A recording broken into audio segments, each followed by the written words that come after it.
जैश ए मोहम्मद के 25 एकड़ की ज़मीन को, जहां पर आतंकी ठिकाना था, जहां पर जड़ थी उसकी, भारतीय सेना ने उसे 25 मिनट के अंदर जड़ से ख़त्म कर दिया है। भारतीय सेना ने 9 ठिकानों को निशाना बनाया और 9 के 9 ठिकानों को जड़ से ख़त्म कर दिया है, जहां पर बड़े बड़े आतंक के आका बैठे हुए थे और अब वो मारे जा चुके हैं। भारत के लिए सबसे बड़ी जीत है, जहां पर 26 लोगों ने अपनी जान गंवाई थी, 26 लोगों की जान ली थी इन आतंकवादियों ने। सबसे बड़ा सवाल ये है कि इन आतंकियों को ख़त्म करके क्या अब भारत ये मान ले कि तमाम जितने भी आतंकी संगठन हैं, जितना भी आतंकियों का गढ़ है, अब वो ख़त्म हो चुका है? नहीं नहीं दीपिका, ऐसा नहीं है। आप देखो, ओसामा बिन लादेन को जब यूएस ने मारा था, तो ओसामा बिन लादेन को मारने का मकसद ये नहीं था कि उसका जो पूरा गढ़ है आतंक का, वो आतंक खत्म हो जाएगा।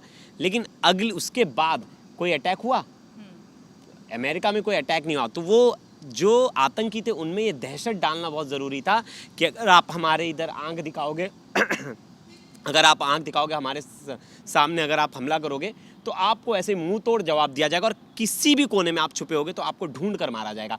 ये सिंपल मैसेज था। ये चीज़ जो आप बोल रहे हो ना, पाकिस्तान वो कभी सीधा नहीं होता, ठीक है ना। पाकिस्तान को प्यार की भाषा से, देखो आपने बहुत बार समझा लिया, हम लोगों ने, भारत ने कारगिल के टाइम पे समझा लिया, इससे पहले जो जंगें हुई करते सब टाइम पे समझा लिया कि भैया देखो आतंकवाद से किसी का भला नहीं होता। लेकिन वो एक ऐसी प्रजाति का है पाकिस्तान जहाँ पर अपनी कौम को जो पैसा आबाद करने के लिए लगाना चाहिए वो आतंकवाद में है। इतना ही नहीं, पाकिस्तान एक ऐसा मुल्क बन चुका है जहाँ पर आतंकवाद को वो लोग अपने तौर पे उस लेवल पे लेके चले जाते हैं जहाँ पे वो अपनों को भी बारे में नहीं सोचते, मतलब वो अपनी जनता के बारे में नहीं सोचते। पाकिस्तान सिर्फ एक ही भाषा समझता है, उसको अंदर घुस के मारो, तभी उसके समझ में आएगा कि भाई मैं गलत कर रहा हूँ। और अब जो है बहुत हो चुका है, और ये चीज़ जो है सेना ने साबित कर दी है इस बार अटैक करके उन पर। 22 को पहलगाम में टेरर अटैक किया जाता है। इसके बाद भारत कम से कम 14 दिन की जवाबी कार्रवाई की डिमांड कर रहा था। पाकिस्तान को इस पर कुछ न कुछ बयान देना था और कंडेम तो उसने किया ही नहीं था, लेकिन तरह तरह की वहां से बयान सामने आ रही थी, जिसके बाद आखिरकार 14 दिन बाद भारत ने वहां पर स्ट्राइक किया और जिसके पाकिस्तान के 9 ठिकानों को टारगेट किया गया था, जिसमें दावा ये किया जा रहा है कि 26 से ज़्यादा मौत हो चुकी है। ये पाकिस्तान खुद ने पुष्टि की है इस बात की।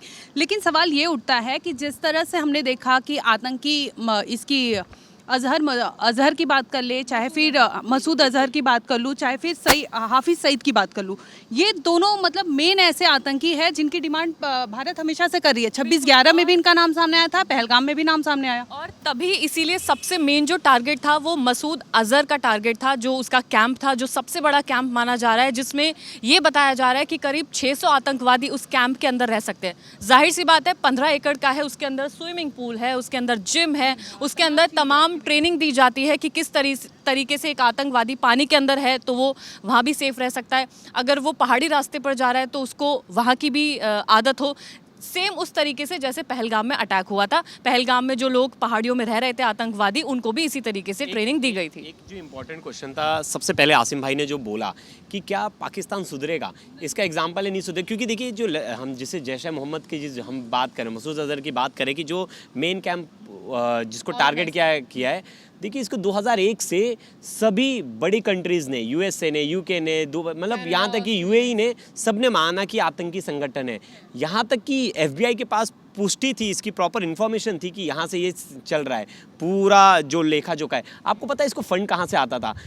मतलब जो खुद रिपोर्ट में बताया गया है कि पाकिस्तान सरकार इसे फंड कर रही थी, उस बिल्डिंग को, उस स्ट्रक्चर को पाकिस्तान सरकार फंड कर रही थी। और देखिए 3 दिन पहले रक्षा मंत्री, पाकिस्तान के रक्षा मंत्री स्काई न्यूज़ को एक इंटरव्यू देते हैं जिसमें कहते हैं कि हाँ, पाकिस्तान में बहुत पहले से आतंकवाद को सपोर्ट करती आई है पुरानी सरकार और पैसे देते आई है। और इसके अलावा जैसे गल्फ कंट्रीज भी इसको सपोर्ट करती है, फंड रेस करती है, खुद पाकिस्तानी सरकार पूरा फंड रेस करती है, दूसरे देशों से फंड लेकर आते हैं ये कहकर कि उन्हें अपनी जनता को ये पैसे देने हैं ताकि वो अच्छा जीवन व्यतीत कर सके। लेकिन बावजूद इसके वो टेररिस्ट ग्रुप्स को इस तरीके से बढ़ावा दे रहे हैं इन फंड को रेस करने के बाद। एक चीज़ बताऊं, जो हम लोग अभी मसूद अजहर की बात कर रहे थे, मसूद अजहर सोचिए इस हमले से इतना ज़्यादा डर गया है वो कि वो खुद, उसका एक बयान आया जिसमें वो बोलता है कि मेरे परिवार के 14 लोगों की डेथ हो चुकी है और उन 14 में से 4 मेरे करीबी थे, इसके भाई की, इसके रिश्तेदारों की, कई लोगों की इस पूरे उसमें डेथ हुई है। अब आप सोचिए कि वो इंसान इस डेथ के बावजूद भी, जो उसने लेटर आया ना, जो वीडियो, जो एक पोस्ट आया है जिसमें वो बोल रहा है, उस पोस्ट में भी वो धमकी भरे अल्फाजों में बोल रहा है। तो इतना सब कुछ होने के बाद भी ये लोग, हाँ, एग्जैक्टली गीदड़ भभकी है, सब कुछ है, लेकिन बात वही है कि पाकिस्तान को एक लिमिट, देखिए आप कोई भी इंसान होगा ना, उसे आप लिमिट तक समझा सकते हो, जब वो नहीं समझ रहा है तो उसको उसी की लैंग्वेज में फिर आपको समझाना पड़ेगा। और जो 22 अप्रैल को पहलगाम में हुआ था, वो आपको भी पता है, मुझे भी पता है कि वो कितना ज़्यादा भयावह था, कितना ज़्यादा देखने में खौफनाक था।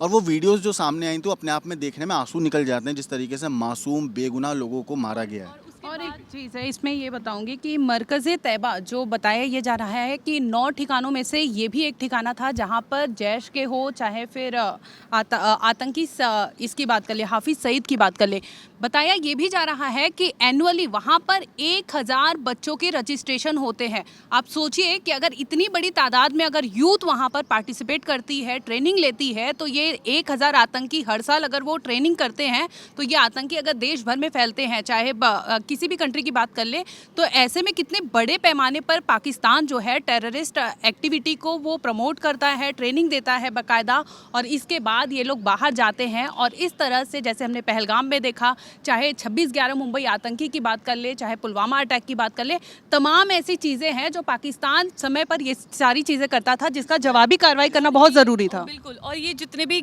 जिस कैंप की बात कर रहे हैं, इसके अलावा भी और भी कैंप्स हैं जिनकी पूरी लिस्ट सामने आ चुकी है, पूरा चिट्ठा। अगर हम इसे शुरू करें तो मुझे लगता है बहुत वक्त ज़ाया होगा, लेकिन अगर मोटा मोटा बात करें ब्रीफ में, तो हर एक कैंप में करीब करीब 40 से 50 आतंकवादी की कैपेसिटी है।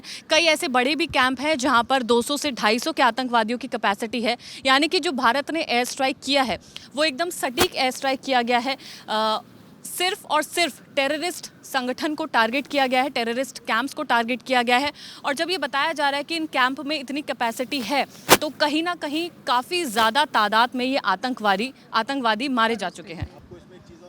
एक में इंफॉर्मेशन देख रहा था कि जो वहाँ के रक्षा मंत्री है, उनसे जब अभी पूछा गया सुबह इंटरव्यू में कि पाकिस्तान की अगली रणनीति क्या होगी, पाकिस्तान क्या करेगा, तो उन्होंने कहा कि हम अपने बॉर्डर्स को सिक्योरिटी प्रोवाइड करेंगे, हम अपने बॉर्डर की रक्षा करेंगे, हम भारत के ऊपर कोई हमला नहीं करेंगे, लेकिन अगर हमारे ऊपर, हाँ बिल्कुल नहीं, पाकिस्तान आपकी मुंह से हमला करेगा, हमने आपकी सेना को थोड़ी ना टारगेट किया, ना हमने आपके यहाँ के सिविलियंस को टारगेट किया। हमारा टारगेट सीधा और साफ था और एकदम सटीक था कि हम आतंकी कैंप को टारगेट कर रहे हैं। और देखिए वो यूएन में भी नहीं जा सकते, बताइए क्यों? क्योंकि यूएन ने उन ऑर्गेनाइजेशन को खुद माना है कि ये टेररिस्ट ऑर्गेनाइजेशन है, और ये रिपोर्ट यूएन में खुद सबमिट की गई है, जो कि एफबीआई और बाकी एजेंसीज की तरफ से, ना कि सिर्फ भारत ने ये रिपोर्ट सबमिट की है, बहुत सारी एजेंसीज ने। एक और चीज़ मैं भी बताना चाहूँगी, पाकिस्तानी मीडिया भी लगातार ये दिखाने की कोशिश कर रही है, गुमराह करने की कोशिश कर रही है कि उनके लोगों की जान गई है इस एयर स्ट्राइक में, लेकिन ऐसा कुछ भी नहीं हुआ है। वो खुद को इस तरीके से दिखाने की कोशिश कर रहे हैं कि वो बहुत विक्टिम है, विक्टिम माने जा रहे हैं। आम लोगों की जान जा ही नहीं सकती थी, क्योंकि आप अगर वो कैंपस देखेंगे ना, वो 40-40 एकड़ में फैला कैंपस है, मतलब उसके आसपास सिविलियंस है ही नहीं। अगर सिर्फ इस बिल्डिंग को टारगेट किया जा रहा है तो सिर्फ उसी बिल्डिंग, इतना गोला बारूद ही यूज़ किया गया कि सिर्फ वही डैमेज हो। प्रोफेशनल्स गए थे, जो हमारे आर्मी, एयरफोर्स, नेवी के जो बहुत प्रोफेशनल्स ऑफिसर, उन्होंने बैठ के प्लान बनाया, प्लान के बाद वहाँ उस प्लान को एग्जीक्यूट किया गया। तो ऐसा नहीं है कि उसके आसपास के इलाकों को कोई क्षतिग्रस्त हुआ है। और देखिए ये जो वीडियोस आ रहे हैं, वो वीडियोस वहाँ के रिपोर्टर्स से आ रहे हैं, पाकिस्तानी। तो आप देखेंगे आसपास में ऐसी कोई जगह है जो क्षतिग्रस्त नहीं हुई है। अभी तक ऐसी कोई वीडियो आता है तो चिल्लाने लगता पाकिस्तान। इसमें एक चीज़ और मैं आप लोगों को बताऊं, जब ये सारे वीडियोस आए थे ना, तो सोशल मीडिया पे इन्हीं के जो पाकिस्तान के जो नेशनल मीडिया है, उन लोगों ने तो खूब दिखाया अपने एंगल से, अपने फ़ायदे के हिसाब से तोड़ मरोड़ के। लेकिन जब ये वीडियोस वायरल हुई तो वहीं के जो लोकल जो कुछ यूट्यूबर्स थे, उन्हीं लोगों ने उसका फैक्ट चेक करके बता दिया कि भैया ये सब चीज़ें जो तुम बोल रहे हो, ये तो दूसरी वीडियोस दिखा रहे हो, कुछ वीडियोस 2021 की दिखा रहे हो, कुछ वीडियो 2024 की दिखा रहे हो। अच्छा एक चीज़ और बताऊँ, ये जो बोल रहे हैं कि हमारे नॉर्मल आदमी, आम आदमियों को मारा है, सब कुछ मारा है, वो आम आदमी पहली बात थे ही नहीं, और दूसरी बात हम लोगों ने जो भी भारतीय सेना ने अटैक किया है वो एक प्रॉपर टेक्निक और रॉ की पूरी प्रॉपर इन्फॉर्मेशन लेने के बाद अटैक किया है। जब पूरी जानकारी हो गई थी, सटीक जानकारी हुई कि कितने आतंकी कहाँ पर है, कौन सा टारगेट कहाँ से लिया गया है, कहाँ से जैश ए मोहम्मद का पूरा लॉन्चिंग पैड था, कहाँ से लश्कर तैयबा का था, कहाँ से हिजबुल मुजाहिदीन का, टोटल पूरा इन्फॉर्मेशन के बाद भारत ने ऐसा एक्शन लिया है जिसमें किसी भी सिटीज़न को जान हानि का नुकसान हो ही नहीं सकता है। एक सवाल मेरा आप सबसे कि हमने जिस तरह से ट्रेड ख़त्म कर दिया पाकिस्तान के साथ, हमने वीज़ा कैंसिल कर दिए, तो इन फ्यूचर भी ये सब चीज़ों को बरकरार रखना चाहिए। भारत को स्ट्रिक्ट पॉलिसी अपनानी चाहिए कि हमें पाकिस्तान से कोई भी मतलब नहीं रखना है, जीरो मतलब। अगर ये होगा तभी क्या लगता है आतंकवाद को थोड़ा बढ़ावा कम मिला, क्योंकि लोग आ रहे हैं, इन्फिल्ट्रेट कर रहे हैं, लोगों का ब्रेन वॉश कर रहे हैं और यहाँ से लोगों को लेकर जा रहे हैं। पता है क्या, सिंपल सी बात है, जब तक पाकिस्तान अपनी हरकतों से नहीं सुधरता, जब तक वो आतंकवाद का हाथ छोड़कर इंसानियत की तरफ एक अच्छे मुल्क या अच्छे पड़ोसी की भूमिका नहीं निभाता, मुझे नहीं लगता किसी भी तरह का कोई भी रिलेशनशिप पाकिस्तान से हमें रखना चाहिए। आप पाकिस्तान से ऐसी उम्मीद भी नहीं कर सकते, मुझे लगता है। जिस तरह से हमने देखा 26/11 में इन्होंने इतने बड़े आतंकी हमले को अंजाम दिया था, जिसके बाद तमाम सबूतें पेश की गई थी, लेकिन फिर भी पाकिस्तान माना नहीं। यहाँ तक कि डेविड हेडली और तहव्वुर राना, इन दोनों ने ये बताया था कि जिस तरह से मुरिदके में अभी अटैक हुआ है, वहाँ पर ट्रेनिंग दी जाती थी और कसाब ये की भी तभी, ट्रेनिंग हुई हाँ, थी। कसाब की भी ट्रेनिंग वहीं हुई थी और इंक्लूडिंग कसाब, वहाँ पर 10 और लोग ऐसे थे जो मुंबई टेरर अटैक को कांड को अंजाम इन लोगों ने कसाब को तो अपना सिटीजन मानने से इनकार कर दिया था पहले। इन्होंने करगिल में भी यही किया था। Exactly. लेकिन इस पे काफ़ी सारे वहीं की मीडिया ऑर्गेनाइजेशंस ने रिपोर्ट चलाई कि उसका कसाब का गांव दिखाया, कसाब का घर दिखाया, कसाब के पड़ोसी दिखाए, और उन सब लोगों ने ऑन कैमरा इन्हीं की नेशनल मीडिया पे एक्सेप्ट किया कि भाई अजमल आमिर कसाब जो था वो पाकिस्तान के रहने वाला था और इस जगह रहता था। पूरी डिटेल बाकायदा डॉक्यूमेंट्रीज में आई है। और लेकिन इन लोगों का झूठ है, ये लोग मानते तो है नहीं कि हम लोग एक्सेप्टेंस तो नहीं करती। जब एक टेररिस्ट हमला कर देता है तब तक वो उनका है, और जब वो पकड़ा जाए या पाकिस्तान का नाम सामने आए तो वो हमारा नहीं है। यही वो रणनीति है पाकिस्तान की। परफेक्ट एग्जांपल जो है वो कारगिल युद्ध में है, क्योंकि जिन लोगों ने कारगिल में पूरा करा था वहाँ पे कब्जा, उन्हें ये लोग मुजाहिदीन बोल रहे थे, जबकि वो लोग आतंकवादी थे। वो लोग पाकिस्तानी सेना के प्रॉपर वर्दी में थे, उनके पास आई कार्ड मिले।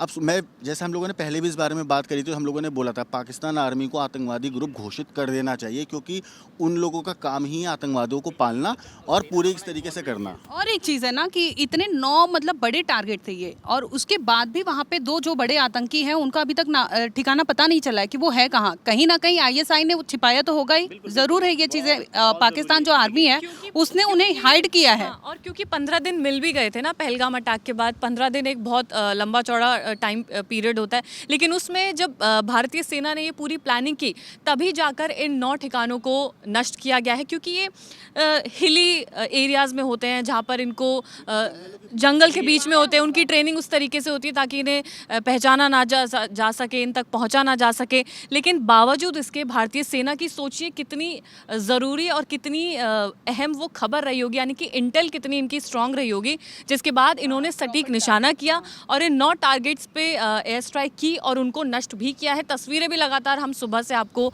दिखाई रहे हैं। देखिए, जाते जाते सिर्फ एक बात कहना चाहूँगा कि अभी जो है ये पूरी मूवी नहीं है, अभी क्लाइमेक्स बचा है। और जिस तरह अश्विनी ने बताया कि अभी जो 2-3 मेन टारगेट्स हैं वो अभी तक बचे हैं, लेकिन वो ज़्यादा दिन बच नहीं पाएंगे, क्योंकि सेना की तरफ से और हमारे जो रक्षा मंत्री और सबकी तरफ से एक ही जवाब आ रहा है सबकी तरफ से कि पिक्चर अभी बाकी है।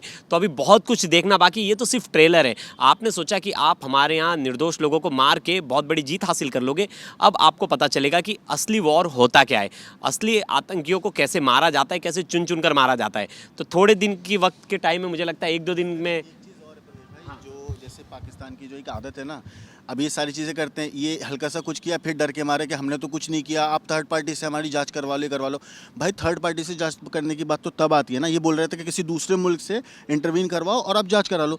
दूसरे मुल्क से जांच करने की बात आएगी तब ना, जब पता चलेगा कि भाई तुमने कुछ नहीं किया, तुम्हारी तो फितरत ही ऐसी है कि तुम आतंकवादियों को पालते हो। और दूसरी चीज़ देखो प्रवेश भाई, हाँ जग जाहिर है, आज तक भी उन्होंने कहा एक्सेप्ट किया कि अरे कारगिल वॉर में वो इन्वॉल्व थे या पिछले कई हमलों देखो में।